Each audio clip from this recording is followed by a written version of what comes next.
Sahabat berbagi, kembali bersama saya Dr. Boy Abidin.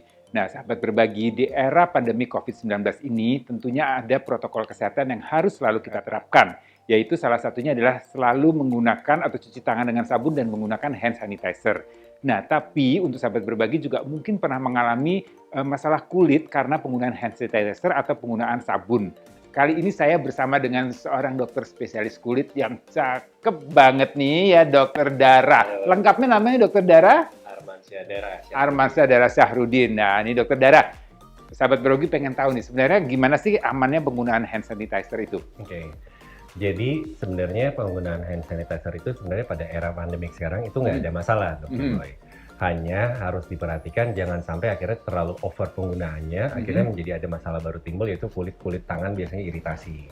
Seperti itu. Nah, ini bagaimana cara pemilihan hand sanitizer yang tidak mengiritasi? Karena kan hand sanitizer itu kalau di pasaran ya, sahabat berbagi juga mungkin lihatnya ada ditawarkan, ada yang cair, ada yang kemudian ada gelnya, kemudian yang lotion dan segala macam. Jadi kalau kita mau bilang apakah tidak akan menjadi satu masalah, pasti kalau penggunaan jangka panjang biasanya akan menjadi satu masalah. Hanya mungkin kita harus tahu bagaimana misalnya kita memakai hand sanitizer, kita menjaga misalnya kalau kulit sudah mulai terlalu kering, sebelum dia menjadi luka, karena biasanya luka itu pada saat orang tidur mereka garuk nih, tanpa orang sadari. Nah mungkin sebelum pada saat terjadi, kalau kita merasa kulit tangan kita terlalu kering, mungkin kita harus memakai misalnya lotion atau pelembab atau minyak, bahkan minyak kelapa yang kita balurkan di tangan agar kulit kita kembali normal atau lembab seperti itu. Oke, jadi nih ya kalau saya boleh ambil gambarannya adalah kita pakai hand sanitizer yang sesuai dengan kulit kita. Nah, Dokter Dara, nih kalau sahabat berbagi mau beli hand sanitizer, kan itu di dalam kemasannya di botol itu ada ingredients-nya, ada isinya apa saja. Nah, itu sebenarnya pemilihannya seperti apa? Jadi yang baik untuk kalau kulit. pemilihan yang baik, saya biasanya akan lebih menganjurkan misalnya mengandung yang bahannya gel.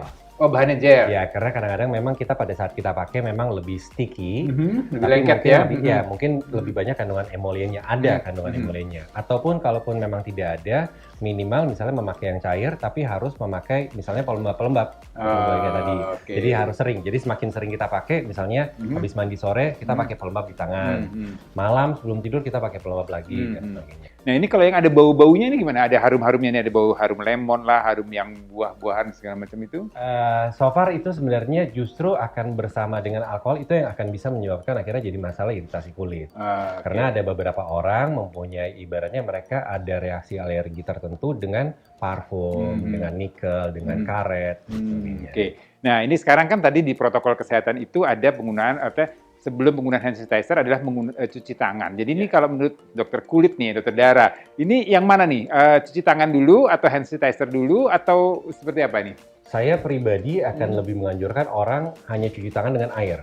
Cuci tangan dengan air. Ya, bukan saya against sabun, tapi maksudnya untuk menghindari kalau tidak perlu sekali mungkin tidak perlu pakai sabun. Karena maksudnya dengan air saja di era pandemik ini sudah banyak narasumber yang juga mengatakan bahwa itu juga sudah bisa membunuh bakteri atau kuman selama kita mencuci tangannya. Mungkin yang kadang-kadang harus diperhatikan minimal misalnya 10 detik sampai 20 detik seperti yang dianjurkan WHO. Oke, jadi kalau kita di luar rumah, kalau misalnya ada tempat di mana kita bisa cuci tangan saja.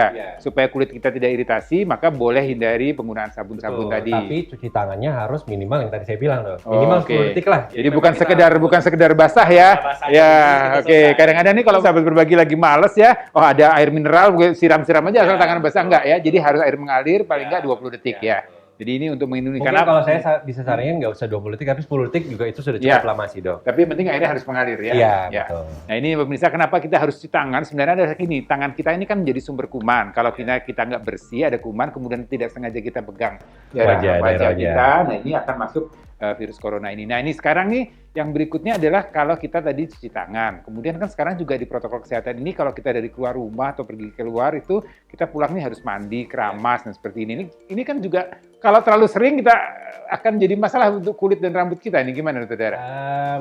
Saya juga tidak menganjurkan orang akhirnya selalu harus, misalnya setiap mereka pulang ke rumah harus shampooan. Kembali lagi yang seperti tadi, sebenarnya dengan kita bilas dengan air saja, juga harusnya kita juga sudah mulai bisa menjaga higienis kesehatan tubuh kita. Jadi misalnya kalau saya lebih menganjurkan biasanya ke pasien-pasien, apalagi misalnya yang datang dengan keluhan mereka rontok atau apa, saya akan menganjurkan mereka misalnya oke mungkin shampoo-nya dipakai 2 atau 3 hari 1 kali. Yang penting pada saat mandi, biasakan air itu juga memang membilas badan kita. Akhirnya dengan seperti itu, akhirnya kita juga tetap bisa menjaga kesehatan kebersihan kulit kita, tapi juga tidak mempengaruhi ada masalah kulit yang lain. Iya. Jadi ini protokol kesehatan harus tetap dilakukan, tapi ada beberapa trik supaya kulit kita juga tetap terjaga dengan baik.